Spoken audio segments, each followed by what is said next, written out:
buenas tardes, estimados asistentes. Gracias por acompañarnos día en nuestro programa de telecapacitación.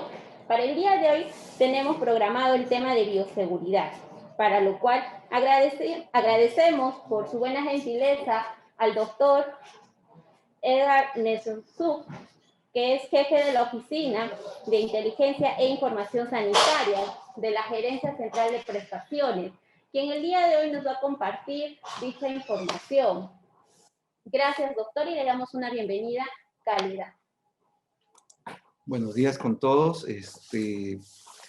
Agradecer por la invitación y también por dejarme compartir con ustedes algunos conocimientos y también saber las experiencias que tenemos todos nosotros en esta parte tan atractiva y a su vez tan compleja como es bioseguridad, y sobre todo considerando este contexto de COVID en la actualidad.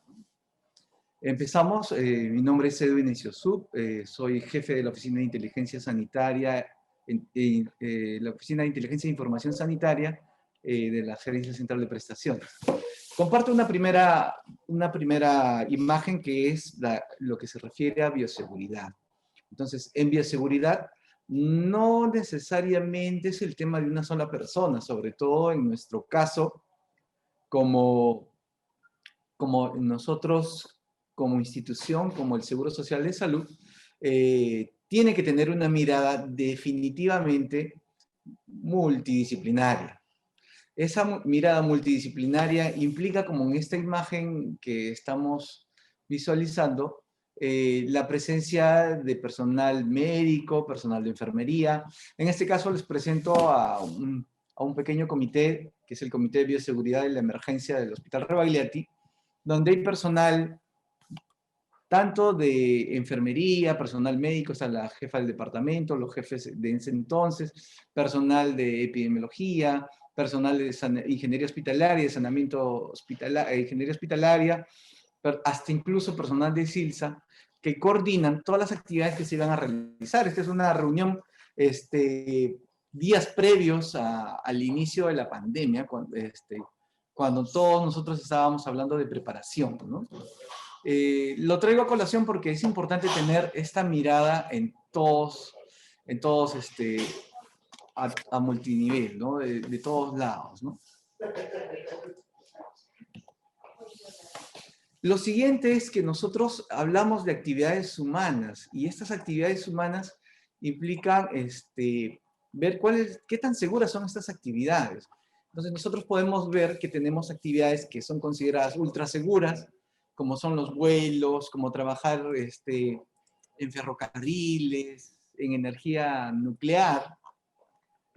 Actividades que son consideradas como regulares en peligrosidad, como el tráfico, trabajar en industria química, y actividades que son consideradas peligrosas porque estas pueden ocurrir, son más de una en 1000, ¿no? Y entre ellas está el alpinismo, y al mismo nivel del alpinismo está la atención sanitaria. Entonces, nuestra actividad es una actividad peligrosa, ¿no? Entonces, como actividad peligrosa, nosotros tenemos que tener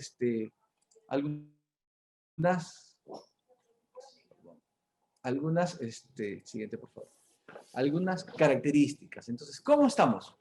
Se realizó un estudio que se llamaba el estudio IBEAS, que es el estudio iberoamericano de eventos adversos en salud, donde encontraban que los principales eventos adversos que estaban en salud eran los relacionados a infección nosocomial. A nivel global, esto se fue realizado en varios países. Se encontraba un 37%, mientras en el Perú teníamos un 39% en este estudio. Relacionados a un procedimiento diagnóstico también de igual forma, eran superiores a lo que se encontró con el resto de los países. Entonces, tenemos que uno de los principales eventos adversos son los relacionados a infección nosocomial. ¿Cómo son nuestras condiciones actuales? Con algunos que ya han visto estas ponencias, yo lo que he hecho es renovar estas imágenes y considerar las imágenes que tenemos en la actualidad.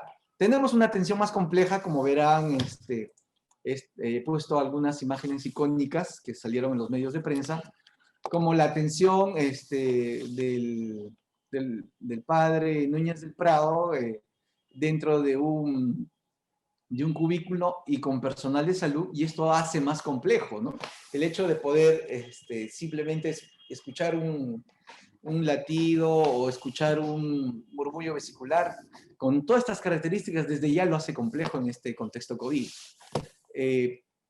Una atención mucho más agresiva, porque necesitamos tener accesos vasculares, poder brindar tratamientos de soporte a nuestros pacientes. Una mayor demanda, recuerden esta imagen de Loreto en pleno pico de la pandemia, y una infraestructura que no solamente es deficiente, sino también es insuficiente. Esta imagen de la sala de espera donde la gente estaba con sus balones de oxígeno y donde la pregunta es, ¿cumplimos con estas medidas de bioseguridad? Y todo esto genera un ciclo de insatisfacción, que de inicio yo tengo una expectativa de atención y que poco a poco esta expectativa va cayendo y al ser insuficiente se va tornando insatisfactoria para nuestros asegurados. Tenemos que también considerar que tenemos la cadena epidemiológica donde tenemos un agente infeccioso. Este agente infeccioso tiene características de virulencia, de resistencia antibiótica si hablamos de bacterias, la fuente del agente que puede estar en objetos, en pacientes, en personal de salud.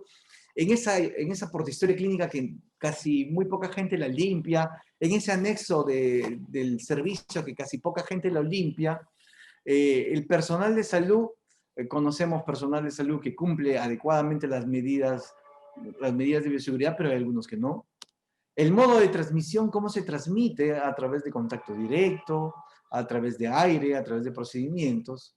Y el huésped susceptible, ¿qué persona es la susceptible de enfermar?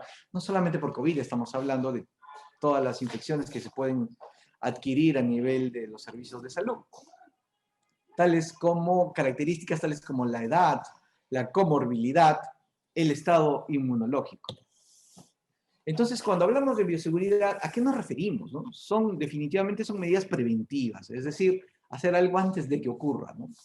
Destinadas a proteger salud de los pacientes, a nuestro personal de salud, que están expuestas a agentes, ¿no? Agentes que pueden ser infecciosos, y con ello yo disminuir el riesgo de infectar o de enfermar. Entonces, ese tiene la siguiente mirada, ¿no? Tiene la mirada del paciente hacia el personal de salud, como el cuadro 1. Viene un paciente con algo de enfermedad, que en este caso, en la figura, está de color amarillo, y que infecta a una persona, a un trabajador de salud. En este caso, el personal de salud es una opción, a través de las manos, puede llevar el personal de salud nuevamente a otro paciente que no tenía esta infección. Entonces, tenemos esta posibilidad de paciente a personal, tenemos la posibilidad de paciente a paciente, cuando tenemos dos pacientes y le dice, por favor, alcánzame la toalla, alcánzame el periódico, préstame el periódico, y estamos intercambiando objetos que podrían servir nosotros le decimos fomites, de vectores, de llevar una bacteria, un virus de un paciente a otro. Y finalmente la otra opción, que es de personal de salud al paciente, como es la última imagen. Entonces, ¿qué es lo que ocurre en los servicios? En los servicios ocurre esto, ¿no? Yo puedo tener un paciente, llámelo con Pseudomonas, con Acinetobacter, con COVID, que tiene contacto con un personal de salud que usualmente, lo más frecuente en hospitales es a través del contacto, coge este germen en las manos, y si no hay un corte de la transmisión, que puede ser una higiene de manos, lo que va a hacer es llevar el germen hacia otro paciente nuevo. Entonces, cuando hablamos de tomar consideraciones para controlar esto, estamos hablando de lavado de manos, estamos hablando de uso de equipos de protección personal, estamos hablando de limpieza y desinfección de ambientes, estamos hablando de residuos, manejo de residuos sólidos, residuos hospitalarios, estamos hablando de la mirada de salud ocupacional y la mirada de los residuos, el manejo de residuos, no solamente residuos, sino también el manejo de residuos hospitalarios. Entonces, cuando hablamos del principio de bioseguridad, estamos hablando de diferentes cosas, ¿no? Estamos hablando de la universalidad, estamos hablando de uso de barreras, estamos hablando de medios de eliminación y la evaluación de riesgos. Empecemos con universalidad. En universalidad, ustedes ya saben, todo aplica a todo tipo de pacientes. Entonces yo tengo las precauciones que nosotros le decimos las precauciones estándar y las medidas basadas en transmisión. Las precauciones estándar son aquellas que son aplicables al cuidado de todos los pacientes. Es decir, que yo tengo que cuidarme de todos los pacientes y en todos los pacientes yo tengo que hacer lo mismo. Y las medidas basadas en la transmisión incluyen cuando yo ya tengo algo identificado, yo tengo que aplicar solamente a pacientes conocidos o sospechosos de estar infectados de algún patógeno importante. ¿Cómo así? Nosotros hablamos de mecanismos de transmisión que se dan por gotas, por microgotas, por contacto, y no solamente eso, nosotros también consideramos un aislamiento que se llama el aislamiento protector.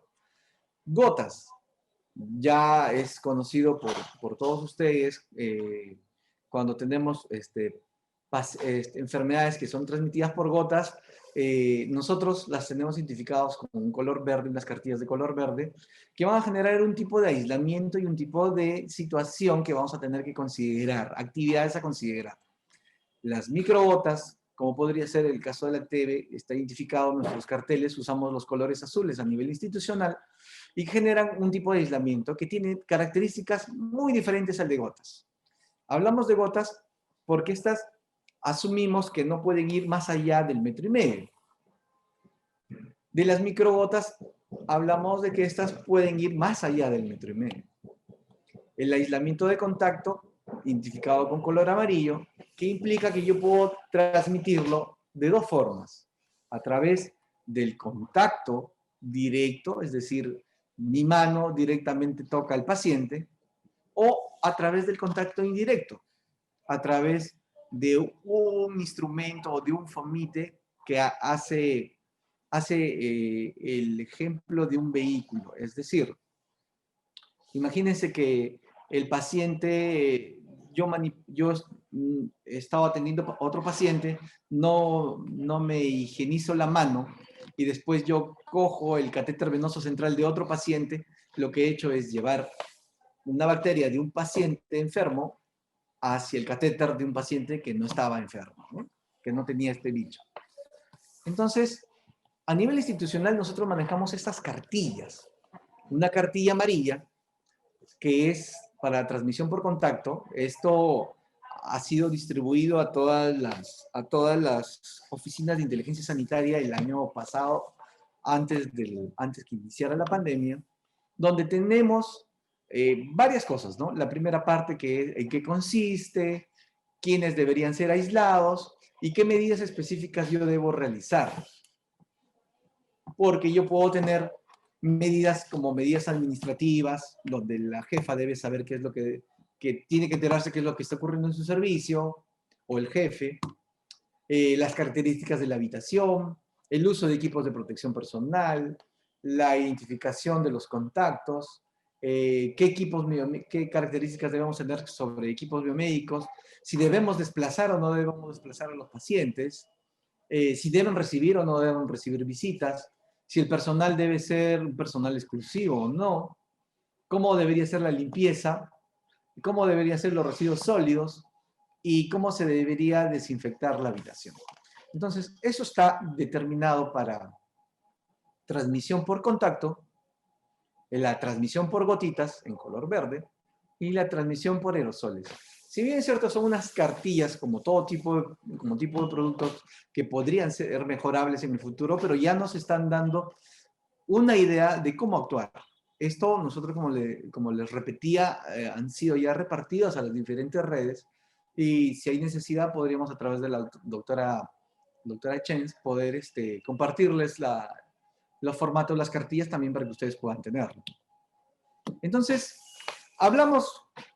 hemos hablado del mecanismo de transmisión, hemos hablado de los pacientes, pero necesitamos hablar también del entorno del paciente.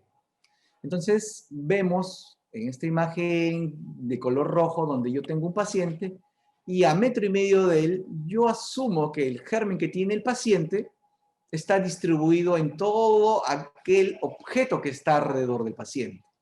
Entonces, para el caso de mi gráfico, yo tengo en la parte inferior, tengo 4 pacientes, cada paciente representado por un color, ¿sí? Entonces tengo el paciente con un germen de color rojo, un paciente con un germen de color amarillo, un paciente con un germen de color azul y un paciente con un color verde. Pero comparten personal de salud, ¿sí? Entonces, yo soy el médico, el enfermero, el técnico que atiende al paciente de color rojo, y lo que hago es, me desplazo a través del servicio, como están acá en las flechas que estamos viendo en las imágenes, o puedo atender al paciente de color azul, o al paciente de color verde, y al paciente de color amarillo. Si yo no establezco medidas preventivas, lo que yo voy a generar es que nuestros 4 pacientes tengan los 4 gérmenes. Y ese es uno de los problemas que tenemos cuando vemos brotes a nivel de los servicios de salud. Entonces, ya hemos hablado de universalidad. Frente a todo esto, entonces, ¿qué hacemos? Usamos barreras.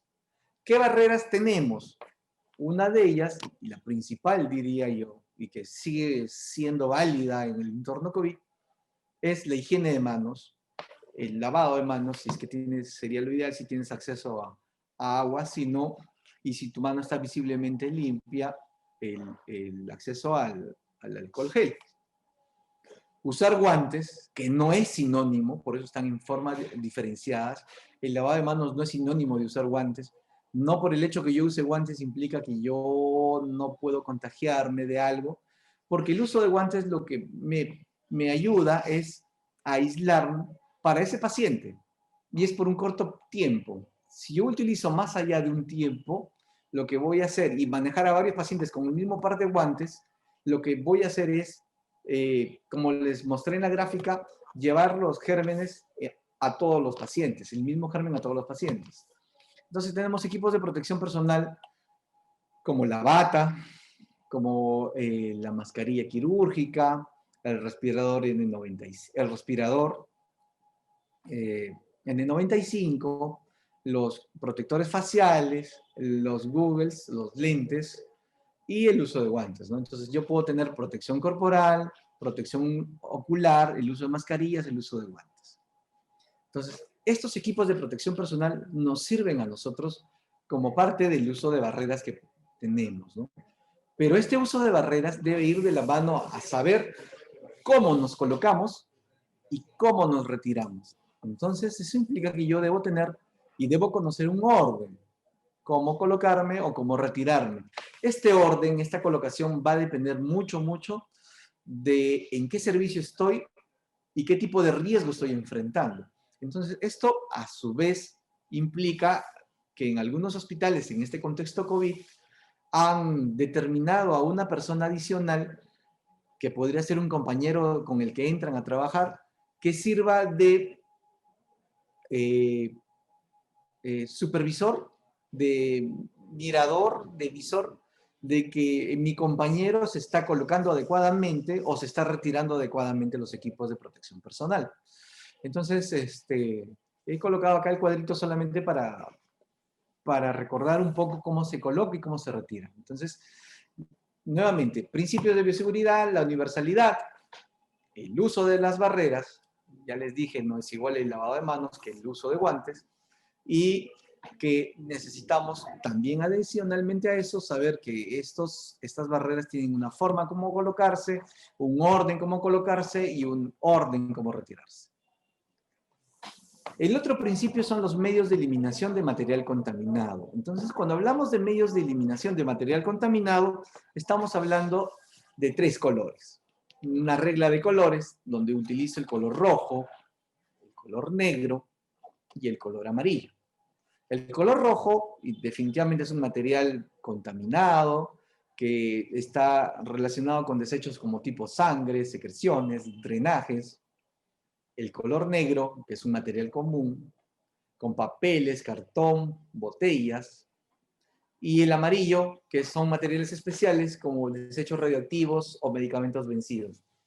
Es decir, todos nosotros como personal de salud, cuando estamos en los servicios de salud, debemos reconocer que si los depósitos de nuestro material tienen algún tipo de color, ya nos están diciendo qué características tienen. O sea, si yo veo un tacho con color rojo, yo ya sé que ahí hay material contaminado. Y al ser de color rojo y tener material contaminado, obviamente ahí no voy a meter papeles. O de igual forma, ¿no? Si yo tengo un tacho de color, con una bolsa, o el tacho está identificado con color negro, obviamente ahí yo no voy a poner un guante con secreciones. ¿Esto sirve para qué? Porque son principios de bioseguridad que no solamente aplican al personal del servicio, sino también aplica al personal que está realizando, al personal SILSA, por ejemplo, en nuestro caso, que realiza el acopio de estos materiales y a su vez el traslado, ¿no? Recuerden que esto llega hasta los depósitos de residuos que, dependiendo del color, tienen un tratamiento diferenciado. Otro principio de bioseguridad es la evaluación de riesgos. Evaluación de riesgos, como por ejemplo en la foto que vemos a un personal de limpieza limpiando una sala de operaciones, ¿no? Como mencionaba, esta es una foto externa, una foto de la institución. Les mencionaba cuánto del personal que nosotros conocemos en realidad ha entrado a sala de operaciones de esta forma, ¿no? Y que está realizando este tipo de limpieza, ¿no? ¿Cuánto de nosotros hemos visto que nuestra sala de operaciones o nuestras salas tienen en la parte inferior unos resumideros de filtros de aire y que nosotros a veces los tapamos con a veces con nuestros estantes para que no entre tanto aire a la sala de operaciones? Entonces, tenemos que considerar algunas cosas que ahora ya a raíz del COVID tenemos que replantearlas. Entonces, nuestra evaluación de riesgo va con la evaluación de riesgo físico y mecánico, ¿no? Un riesgo físico, un riesgo mecánico, el más frecuente en el riesgo físico, regresemos a la misma sala de operaciones. ¿Qué pasa si la mesa de operaciones es muy bajita y yo soy muy alto? ¿Voy a tener un problema en mi salud? Sí, vas a tener un problema en tu salud. ¿Hay riesgo de que el procedimiento pueda tener alguna diferencia por el hecho de agacharme más o agacharme menos? Probablemente sí, ¿no? La evaluación de riesgo químico. Sabemos en realidad que las sustancias que estamos utilizando tienen el riesgo controlado. En realidad sabemos cuál es el riesgo que tenemos al usar un amonio cuaternario. Evaluación de riesgo a nivel biológico, ¿no? A nivel de riesgo biológico, imagínense, ya hemos visto nuestros pacientes con COVID. Los factores humanos, ¿no? ¿Qué pasa si todos nosotros estamos atendiendo paciente y nuestro jefe es una persona que no nos escucha y estamos en una sala de operaciones y estamos viendo que hay un riesgo porque hay un goteo en la sala de operaciones? ¿Habrá un factor humano que genere este riesgo? Lo más probable que sí. Las variaciones psíquicas y fisiológicas temporales. Variaciones psíquicas. Imagínense que yo estoy atravesando un proceso de una pérdida de algún familiar y estoy realizando mis actividades en sala de operaciones. Esta variación psíquica, estas características que yo tengo, aumentarán el riesgo del procedimiento que yo estoy realizando. Entonces, esta evaluación de riesgo se tiene que medir, ¿no? Es el famoso hiper, ¿no? La falta de comunicación, ¿no? Yo pensaba que tú ya te habías dado cuenta y el otro le responde, yo pensaba de que tú no había necesidad que te lo dijera, ¿no? Entonces, la falta de comunicación también corresponde a un riesgo. Carencia de conocimientos específicos, ¿no? Sí, pues no hay necesidad que tú entres y limpies la sala con un respirador. Si estás utilizando tal medicamento. Oye, pero en realidad tenemos el conocimiento para dar esta recomendación. Hemos revisado la información de las sustancias que estamos usando. Las conductuales, obviamente, ¿no? Ahora, más que nunca en este contexto, ¿cómo estamos nosotros, no? Como personal de salud, luego de haber visto la cantidad de pacientes por COVID que hemos tenido que atender, la cantidad de pacientes que hemos visto partir, y eso nos ha alterado, nos ha cambiado.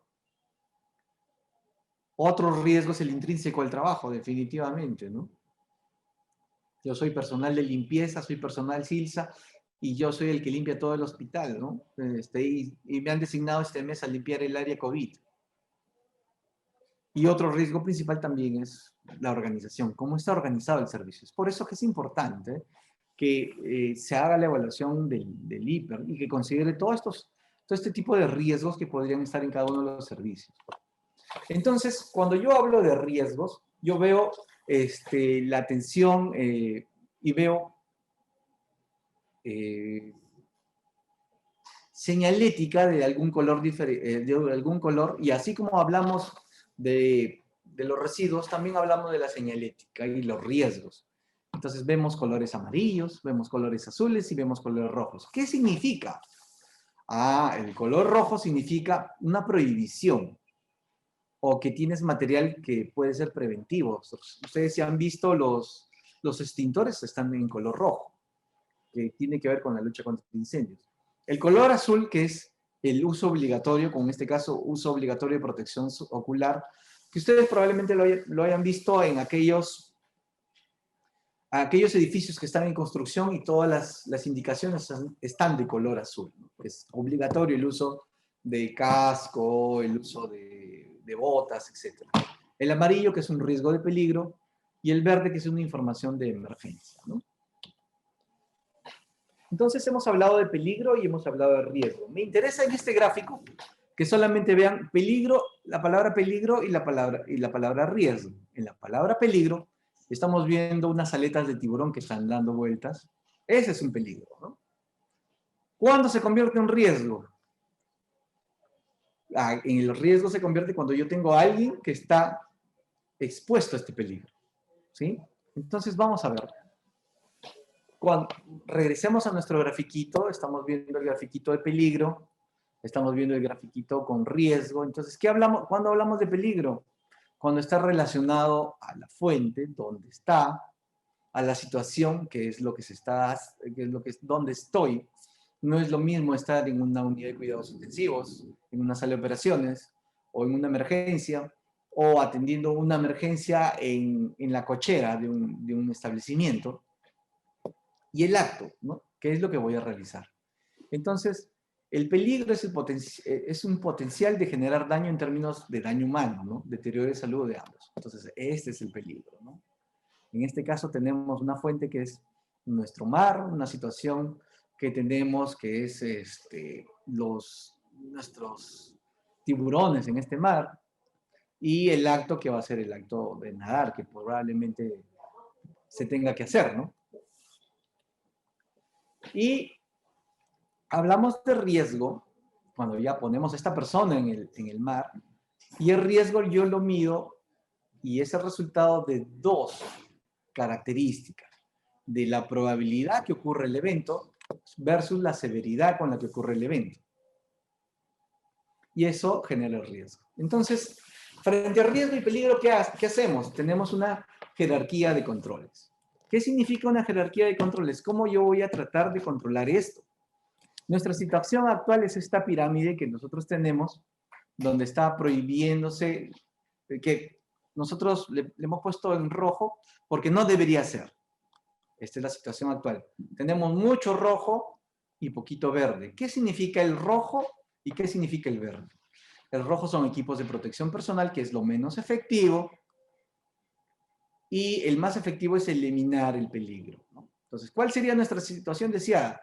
Que haya mucho verde, como la pirámide invertida que vemos al costadito, y que haya poco rojo. Entonces, ¿cómo es nuestra jerarquía de controles? Tenemos lo menos efectivo, que son los equipos de protección personal, los controles administrativos, que es la manera de cambiar la manera de trabajar de las personas, los controles de ingeniería, donde nosotros aislamos a las personas del peligro, la sustitución, donde nosotros reemplazamos el peligro, y la eliminación, donde quitamos el peligro físicamente.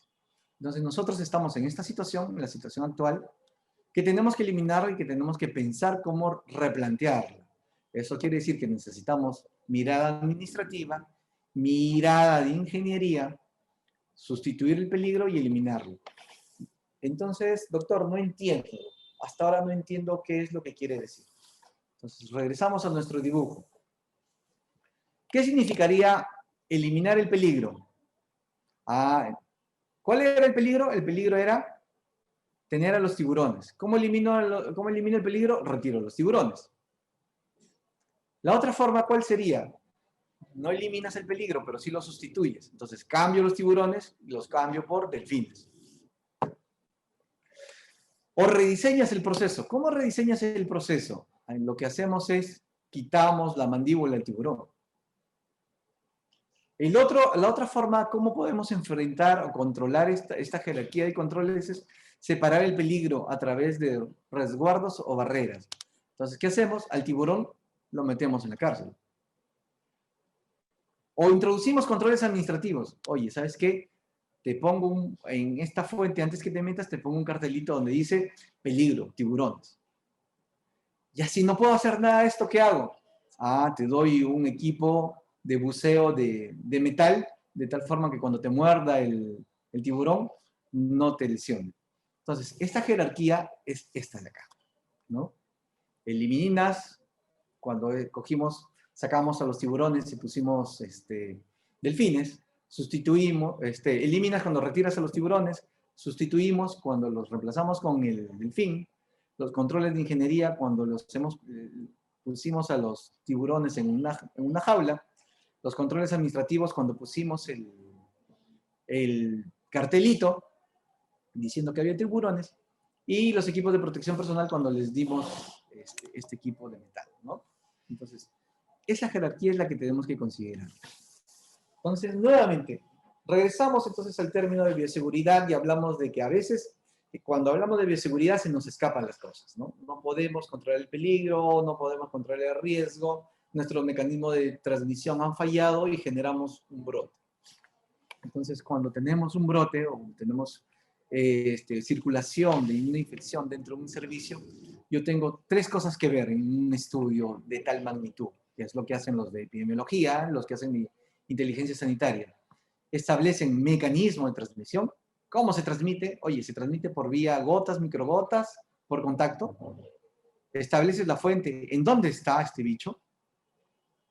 Y estableces el agente, ¿qué bicho es? Cuando yo quiero hacer el control del brote, yo establezco el mecanismo de transmisión. Entonces, yo con eso controlo el brote o la epidemia. Pero para que no se haga endémico, yo tengo que saber en dónde está, que es la fuente. Y ahí establezco mecanismos de control para evitar la endemia. El agente es lo último que generalmente nosotros encontramos. Para eso nosotros tenemos unos lineamientos, que son lineamientos que te dicen cómo yo controlo una infección asociada a la atención de salud en los servicios. Y que tiene básicamente 6 lineamientos. Prácticas de prevención y control, que es todo lo que estamos viniendo hablando. Vigilancia y control de brotes. Vigilancia y control de brotes. Vigilancia a nivel de laboratorio, de microbiología, el uso adecuado de medicamentos, los tratamientos médicos, los antisépticos, los desinfectantes. Gestionamos el riesgo, ahora ya podemos hablar un poquito mejor, los residuos sólidos, el agua, los alimentos, y el sistema de vigilancia y control. Si se dan cuenta, todo esto que tiene que ver con inteligencia sanitaria no lo maneja inteligencia sanitaria. Laboratorio lo maneja microbiología, residuos sólidos lo maneja la ingeniería hospitalaria, salud ambiental, residuos lo maneja a través de la parte administrativa de los hospitales. Prevención y control lo maneja el propio servicio, el servicio de infectología, dando las pautas cómo debe hacerse esta prevención. En el caso de, por ejemplo, el Hospital Almenara ya tiene una unidad de prevencionista, una unidad que se encarga de hacer esta parte de prevención. Como estábamos hablando nosotros, entonces, ¿qué hacemos? Una de las medidas que estuvimos haciendo o fortaleciendo era la higiene de manos, ¿no? Entonces, la higiene de manos tiene sus 5 momentos, que todos ya las conocemos, que es antes de tocar al paciente, antes de realizar una tarea limpia o aséptica, antes de después de haber tocado al paciente, después de haber estado en contacto con secreciones y con el entorno del paciente, ¿no? Entonces, estos 5 momentos son los que deben presentarse. El ejemplo que yo utilizo siempre para que se entienda que es un momento es cuando yo tengo un paciente en unidad de cuidados intensivos y tengo que lavarle la boca y tengo que cambiarle el pañal porque se hizo sus necesidades. Entonces, ¿qué hacemos? Me lavo las manos y con eso atiendo al paciente, le lavo la boca y después le quito el pañal y después le lavo la boca con esa misma mano sin haberme higienizado de forma intermedia. No. Se supone que una vez que le retiro el pañal, le hago el aseo perineal al paciente, mis manos ya están contaminadas. Con esas manos contaminadas yo no puedo lavarle la boca a ese paciente, a pesar que sea él mismo. Entonces, ahí tengo que cumplir una higiene. ¿Entiende? Entonces, ¿a qué le llamo yo entonces higiene de manos? Ah, yo le llamo higiene de manos a cualquiera de estas dos opciones. A la fricción de mis manos con alcohol gel, ¿sí? O al lavado con agua y jabón. Entonces, cuando yo hablo de higiene de manos, hablo de estas dos opciones. Friccionar mis manos con alcohol gel o lavarlas con agua y jabón. ¿Cuándo hago uno o cuándo hago la otra? El lavado de manos definitivamente se da cuando yo sé que mis manos, uno, están visiblemente sucias o he tenido contacto con secreciones. Entonces, la fricción con alcohol gel se da cuando mis manos están visiblemente limpias o cuando no he estado en contacto con secreciones. ¿Sí? El lavado de manos con jabón antiséptico o jabón antiespuma, nosotros también lo tenemos. Este es nuestro banner de salud, donde tenemos un orden determinado de cómo lavarse las manos, ¿no?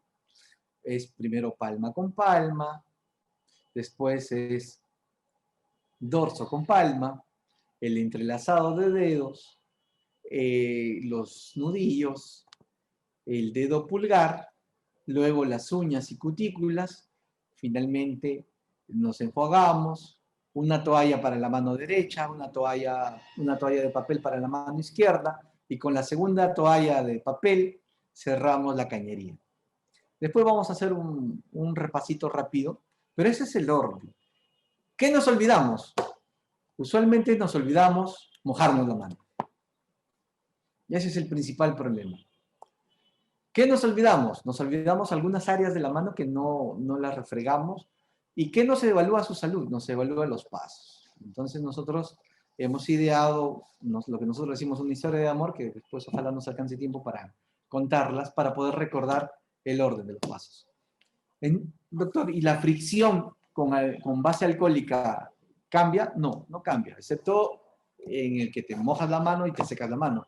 Pero en realidad son los mismos pasos. Son los mismos pasos.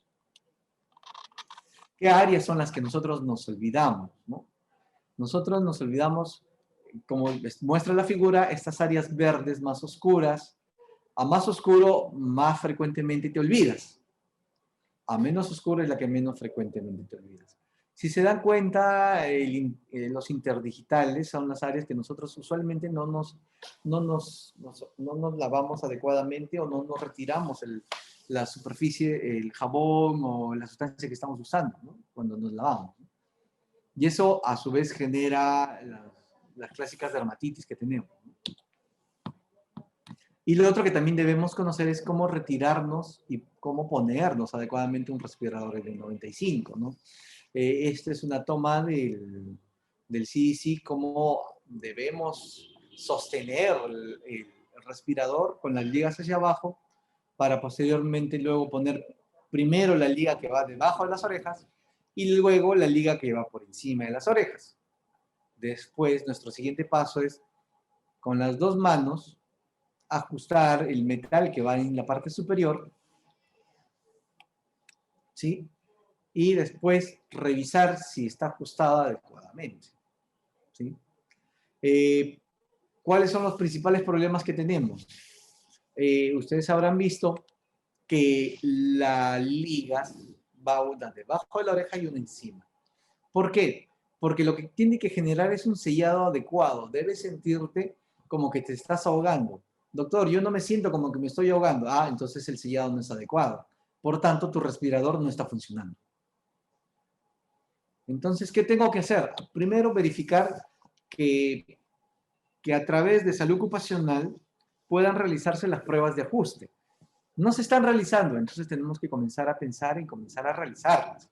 Esta prueba de ajuste debe evaluar que el respirador que yo estoy usando sea el adecuado, ¿no? Y que tenga que realizarme. Y para retirar, no tengo que coger el respirador porque se supone que la parte azul, la parte verde del respirador ya está contaminada. Entonces, cuando yo manipulo esta parte externa del respirador, lo que estoy haciendo es contaminando mi mano. Y es uno de los principales errores que tenemos en aquellas personas que usan el KN95 o el N95, que se están cogiendo frecuentemente la parte externa para acomodarse, subirse o bajarse el respirador. Lo que están haciendo es contaminarse, ¿no? Algo que me llamó la atención a mí, los cocineros, cuando he visto los restaurantes, es que el cocinero tiene en la parte externa, tiene la marca de la grasa con la comida que está preparando. Entonces, tiene el respirador, lo usa, pero como se le cae, con esa mano con la que está preparando la comida, se ajusta la mascarilla y esta mascarilla absorbe la grasa, ¿no? Entonces, para que vean que a veces no es solamente cuestión de usarlo, sino necesitamos que se use adecuadamente. Cuando hablamos del COVID y hablamos de uso de mascarillas fuera de los servicios de salud, tenemos que garantizar que el N95, como les digo, una liga vaya por encima de la oreja y otra por debajo de la oreja. Y también tenemos que ver que estas ligas sean lo suficientemente adecuadas y cómodas para que yo no esté manipulándome la liga todos los días, o a cada rato, a cada momento, porque eso lo que hace es aumentar mi riesgo de que yo me contamine. Para el retiro, primero retiro la liga inferior, ¿sí? Después la liga superior, y si tengo suficiente abastecimiento, elimino elimino el respirador sin tocar la parte externa. Entonces, cuando hablamos de bioseguridad, hablamos de entrenamiento del personal para darse cuenta que las medidas de bioseguridad pueden estar consideradas. Y esta es una de las figuras que utilizo yo bastante para darnos cuenta qué tan lejos o qué tan cerca estamos y que a veces tenemos que ver más allá de lo evidente, mismo Thundercat. Acá les muestro una foto de un paciente que está infectado, un paciente pediátrico infectado, en un servicio que recién se ha dado mantenimiento al servicio. La pregunta es, pero si recién hemos dado mantenimiento al servicio, tiene menos de un mes el servicio de abierto, ¿por qué el paciente está infectado? En la foto está la respuesta. Entonces, varios me dirán, pero yo veo un montón de máquinas y no sé dónde está. ¿Me podrá decir, ubique la figura escondida? 5 minutos. Allá. Entonces, ¿me podrá decir dónde está? Entonces empecemos. Si se dan cuenta, ojalá se vea el puntero, si se dan cuenta, vamos a ver que pegado a la pared donde dice UC1, hay un aparatito que es un controlador de oxígeno y vemos un recipiente de plástico que está pegado a la pared. Este recipiente ya no se usa, ya se gastó, ya debería botarlo. Pero lo que he hecho es para conservarlo, he metido cosas dentro del paciente y lo he pegado justo al concentrador de oxígeno. Ahí tenemos un primer problema. Segundo problema, vemos que de aquí sale una sonda amarilla y que como es muy larga la han amarrado a la base de la cama. Pregunta, ¿la base de la cama la estarán limpiando? ¿Y esta base amarilla no irá al paciente? Probablemente que sí, ¿no? Segunda observación que encontramos. Nos desplazamos hacia el lado izquierdo. Vemos que acá hay un recipiente, un empaque que ya se ha utilizado y que está acá encima. ¿Encima de qué? Encima del ventilador mecánico, creo que es. Encima del ventilador mecánico. O sea, este empaque, que no es estéril, lo estoy poniendo acá. Y el personal del CILSA le he pedido que me lo limpie, o el personal de enfermería que lo está limpiando. Ya tenemos un tercer problema. Nos desplazamos un poco más a la izquierda y con ojos de lince, en realidad acá sí tienes que tener ojos de lince, vas a ver que hay algo dorado encima de este aparato que está pegado a la pared. Este aparato que está encima de esto es un estetoscopio. El estetoscopio, que es personal para el bebito, está encima de esto. Y tenemos equipamiento médico que según nuestras normas deben respetar una distancia con respecto a la pared, está pegado a la pared. Seguimos avanzando. Seguimos avanzando y vamos a ver, independientemente de todo lo que estamos viendo, vamos a ver una jeringa que está a medio uso, que está pinchando a un frasco, ¿sí? La pregunta es, ¿se contaminará este frasco? Digo, los guantes, un guante donde yo voy a utilizar y voy a tener contacto con el agua que se está utilizando, que no sé para qué sea. Donde está el papel toalla, que no sé para qué sea. Yo supongo que es higiene de manos, me lavo las manos y de ahí vengo a coger el papel toalla de acá del paciente.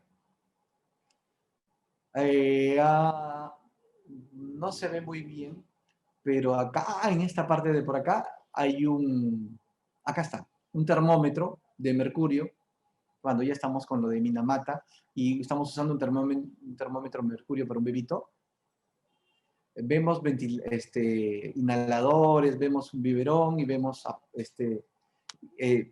dispositivos que están limpios, que están dentro de una cajita, justo en esta mesita que es de alimentación del bebé.